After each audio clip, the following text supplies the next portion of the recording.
नमस्कार दोस्तों, आपका फिर से एक नए वीडियो में स्वागत है। दोस्तों, जिराफ में एक बहुविवाहित संभोग प्रणाली होती है, जिसका अर्थ है कि एक नर कई मादाओं के साथ संभोग करता है। संभोग के मौसम के दौरान वयस्क नर नेकिंग नामक व्यवहार में संलग्न होते हैं। इस व्यवहार में इनकी लंबी गर्दन और सिर एक दूसरे पर झूलना शामिल होता है। यह व्यवहार प्रभुत्व स्थापित करने में मदद करता है और सबसे मजबूत गर्दन और सिर वाले नर जिराफ के पास मादाओं को आकर्षित करने का बेहतर मौका होता है। एक बार एक नर ने प्रभुत्व स्थापित कर लिया तो वह उन मादाओं की तलाश करता है जो संभोग के लिए ग्रहणशील होती हैं। जब एक नर एक मादा के पास जाता है तो वह यह निर्धारित करने के लिए उसके मूत्र को सूंघेगा कि क्या वह मद में है। मद वह अवधि है जब मादा सबसे उपजाऊ होती है। यदि मादा ग्रहणशील है तो नर उस पर चढ़ने का प्रयास करता है। दोस्तों, वीडियो में आगे बढ़ने से पहले आपसे एक छोटी सी रिक्वेस्ट है।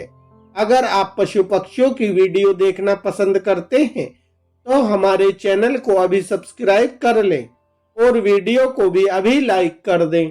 दोस्तों, संभोग के मौसम के दौरान नर जिराफ पास की मादा जिराफ को कोहनी मारता है और उसके जननांग को सूंघता है और कभी कभी मादा जिराफ को हल्का सा धक्का भी देता है, लेकिन अंततः मादा जिराफ अपने रुख को चौड़ा करती है और नर जिराफ के मुंह में लगभग 5 सेकंड तक पेशाब करती है। इसके बाद नर जिराफ अपने ऊपरी होठ को पीछे की ओर घुमाकर अपने दांतों को खोलकर और कई सेकंड के लिए अपने नथुने बंद करके सांस लेते हुए फिलेमेन प्रतिक्रिया करता है, जो कि गंध की भावना का एक बहुत ही संवेदनशील घटक है।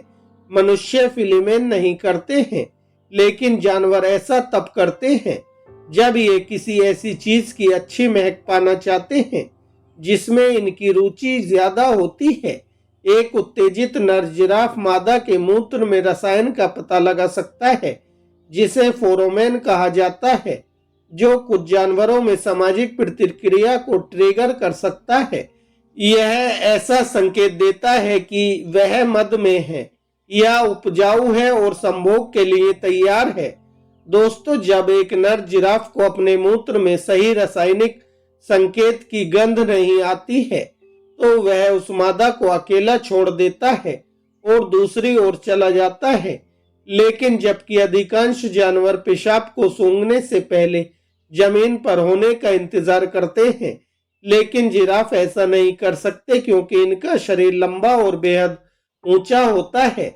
जिराफ का कोई निश्चित संभोग मौसम नहीं होता है, लेकिन बरसात के मौसम में भोजन की उपलब्धता के कारण प्रजनन की ज्यादा संभावना होती है। 7 साल में एक नर जिराफ यौन रूप से परिपक्व हो जाता है और फिर 4 साल या इससे ज्यादा उम्र की यौन परिपक्व मादाओं के साथ संभोग कर सकता है। जब जिराफ आलिंगन करते हैं तो एक नर मादा की पीठ पर अपनी ठुड्डी को टिकाता है, यह निर्धारित करने के लिए कि क्या एक संभावित मादा साथी गर्मी में है और मैथुन करने के लिए तैयार है।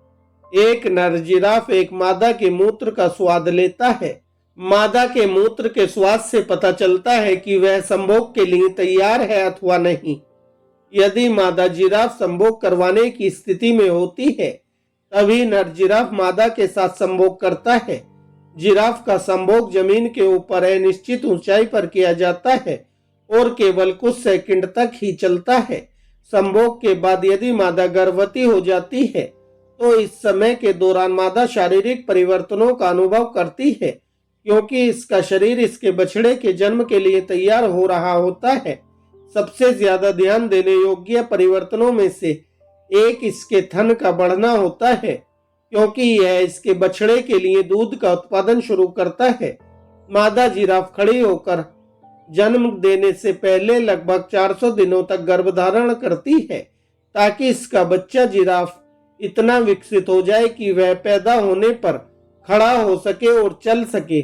मादा जिराफ का गर्भकाल लगभग 14 से 15 महीने तक रहता है। मादा जिराफ खड़े होकर जन्म देती है और बछड़ा लगभग 6 फीट जमीन पर गिर जाता है। गिरना गर्भनाल को तोड़ने में मदद करता है और बछड़े की पहली सांस को उत्तेजित करता है। नवजात जिराफ लगभग 6 फीट लंबा और लगभग 120 से 190 पाउंड वजन का होता है। मादा जिराफ आमतौर पर केवल एक बछड़े को जन्म देती है, हालांकि जुड़वा बच्चों की घटना भी संभव है। जन्म के बाद मां जिराफ अपने बछड़े को खड़ा होने और नर्सिंग शुरू करने के लिए प्रोत्साहित करने के लिए इसे साफ करती है और अपना थन इसके मुंह में देती है। जिराफ का दूध अत्यधिक पौष्टिक होता है। इसके दूध में 9% तक वसा की मात्रा होती है और यह बछड़े को वृद्धि और विकास के लिए आवश्यक पोषक तत्व प्रदान करता है। मादा जिराफ अपने बच्चे के प्रति अत्यधिक सुरक्षात्मक होती है और शिकारियों से बच्चे की जमकर रक्षा करती है।